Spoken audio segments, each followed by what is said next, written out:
नमस्कार।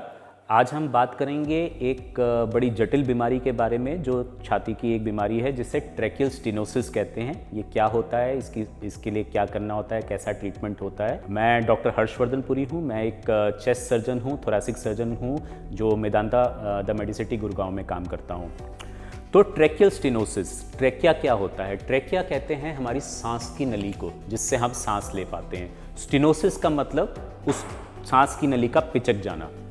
ऐसा क्यों होता है? मोस्टली आजकल ये चीज़ क्यों ज़्यादा बढ़ गई है? क्योंकि आईसीयूज़ बहुत ज़्यादा बढ़ गए हैं और पेशेंट्स, जैसे आजकल हम देखते हैं एक्सीडेंट्स बहुत हो रहे हैं, पेशेंट्स को निमोनिया बहुत हो रहा है, तो वो पेशेंट आईसीयू में जाते हैं और आईसीयू में वेंटिलेटर पे वो पेशेंट रहते हैं। वेंटिलेटर पे जो पेशेंट बहुत ज़्यादा दिन रहता है उसमें ये ट्रैकियल स्टेनोसिस का प्रॉब्लम हो सकता है। उसमें क्या होता है कि जहाँ पे वो पाइप पड़ी रहती है तो वहाँ पे जो ट्रैकिया होती है वो पिचक जाती है।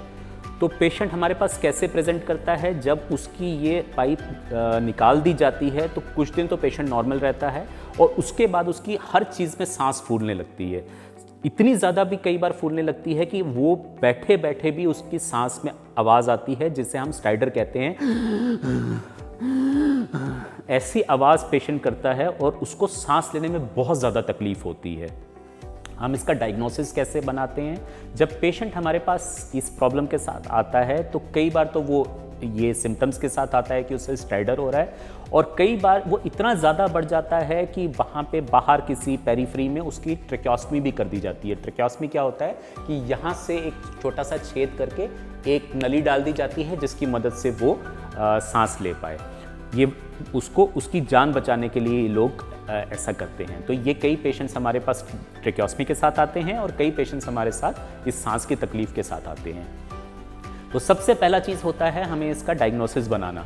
तो डायग्नोसिस कैसे बनाया जाता है? तो इसमें दो मेजर चीज़ें होती हैं, ब्रोंकोस्कोपी और सीटी स्कैन। ब्रोंकोस्कोपी क्या होती है? एक एंडोस्कोप को नाक या मुंह के रास्ते हम सांस की नली में डालते हैं और देखते हैं कि सांस की नली कितनी पिचकी हुई है।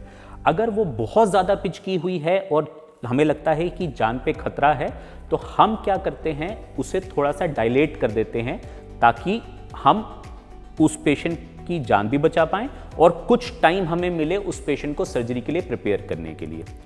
दूसरी चीज़ होती है छाती का सीटी स्कैन, जिससे हम देख पाते हैं कि उस स्टेनोसिस की या जकड़न की लेंथ कितनी है और क्या हम इसकी सर्जरी कर पाएंगे। देखिए, जो ट्रैकिया है उसका कोई सब्स्टिट्यूट नहीं है दुनिया में। आपको इंसान की ट्रेकिया की जगह आप कोई भी ट्रेकिया का कृत्रिम रूप नहीं यूज़ कर सकते, आपको इंसान की ट्रेकिया को ही जोड़ना पड़ेगा। तो इसमें हमने देखा है, जो शोध हुए हैं, मैक्सिमम लेंथ कितनी हम ट्रेकिया की जोड़ सकते हैं, आधी ट्रेकिया को काट के जोड़ा जा सकता है। कई मैन्यूवर्स, कई तरीके होते हैं, कई सिद्धांत होते हैं करने के, उसको करने से हम एटलीस्ट आधी सांस की नली काट के दोबारा जोड़ सकते हैं। तो ये बहुत जटिल ऑपरेशन होता है। इसमें जटिलताएं कहाँ से स्टार्ट होती हैं? सबसे पहले कि पेशेंट को बेहोश करना ही सबसे जटिल होता है। बेहोश करने के लिए उसकी सांस की नली में एक नली डाली जाती है। जब आप समझ सकते हैं कि उसकी सांस की नली ही पिचकी होगी तो नली डालना बहुत मुश्किल होता है। तो पहले हमें कभी डायलेटेशन करवाना पड़ता है वो नली डालने के लिए, और फिर उसको स्पेशलाइज तरीक़ों से बेहोश किया जाता है। बेहोश करने के बाद यहाँ से काट के, ये जहाँ मेरी नेक है यहाँ से काट के हम सांस की नली तक पहुँचते हैं और कई मैन्यूवर्स करने के बाद एक बराबरी लाते हैं जिससे हम सांस की नली को काट के दोबारा जोड़ सकें। ये दुनिया की कुछ सबसे जटिल ऑपरेशंस में से एक है। इसको करने के बाद हम ये जब जोड़ देते हैं तो नेक को बंद कर देते हैं और इमीडिएटली पेशेंट जब एनेस्थीसिया से बाहर आता है तो वो महसूस करता है कि वो बहुत ही बेहतर हो गया है। कुछ दिनों तक हमें इन पेशेंट्स को खाना नाक से देना पड़ता है क्योंकि उनका स्वॉलोइंग मैकेनिज्म, जो खाना खाने का मैकेनिज्म है, वो ख़राब हो जाता है। लेकिन कुछ दिनों में, 5 से 10 दिनों में वो दोबारा रीगेन हो जाता है और फिर उसके बाद वो अपने मुंह से खा पाता है, अपनी सांस नॉर्मली ले पाता है। ये ऑपरेशन हिंदुस्तान में बहुत ही कम सेंटर्स में होता है। हमारे सेंटर पे ये सबसे ज़्यादा होता है। हमारे कुछ इंटरनेशनल पब्लिकेशंस भी हैं इसके ऊपर, जिस पे हमने दिखाया है कि इस ऑपरेशन को करने के बाद पेशेंट की लाइफ कितनी बेहतर हो पाती है। इसीलिए हम प्रोपोगेट करते हैं कि जिसको भी ये प्रॉब्लम हो वो एटलीस्ट एक बार हमारे पास आके दिखाए कि हम ये सर्जरी कर पाएँ या नहीं कर पाएँ। ऐसा मैं क्यों कह रहा हूँ कि कुछ केसेस में हम ये सर्जरी नहीं कर पाते? जिनकी ट्रैकिया की सुकड़न आधी ट्रैकिया से ज़्यादा होती है, उसमें हम ये सर्जरी नहीं कर पाते। फिर हमारे पास क्या विकल्प रह जाते हैं? तो कई नॉन सर्जिकल विकल्प भी होते हैं हमारे पास उन केसेस के लिए। आप पूछेंगे वो विकल्प क्या हैं?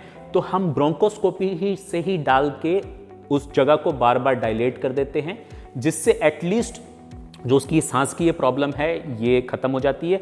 ये कुछ महीने तक डायलिटेशन चलते हैं, कई पेशेंट इससे रिकवर भी हो जाते हैं, कई पेशेंट को बार बार डायलिटेशन की ज़रूरत पड़ती है। दूसरा तरीका हमारे पास क्या होता है कि जिनकी लेंथ बहुत ज़्यादा होती है उनमें स्टेंट्स डाल देना। स्टेंट डालने से, स्टेंट क्या होता है, एक नली होती है जिसको सांस की नली के बीच में डाल दिया जाता है और वो नली को ओपन रखती है। ये सारे चीज़ें जो हैं वो सर्जरी से इन्फीरियर हैं, पर कई केसेस जिनमें हम ये सर्जरी नहीं कर पाते उनमें ये जीवनदायक प्रूव होती हैं। सो हमने मैं समराइज़ करता हूँ, ट्रैकियल स्टेनोसिस अगर आधी लेंथ ऑफ ट्रैकिया में से कम है तो सर्जरी सबसे बेहतर होती है। सर्जरी के बाद जो क्वालिटी ऑफ लाइफ है बहुत ज़्यादा इंप्रूव कर जाती है, पेशेंट पूरी तरह से रिकवर हो जाता है कुछ दिन के अंदर, और ज़िंदगी में उसको ये दोबारा ये तकलीफ़ होने के चांसेस जो हैं वो निम्न के मात्र होते हैं। धन्यवाद।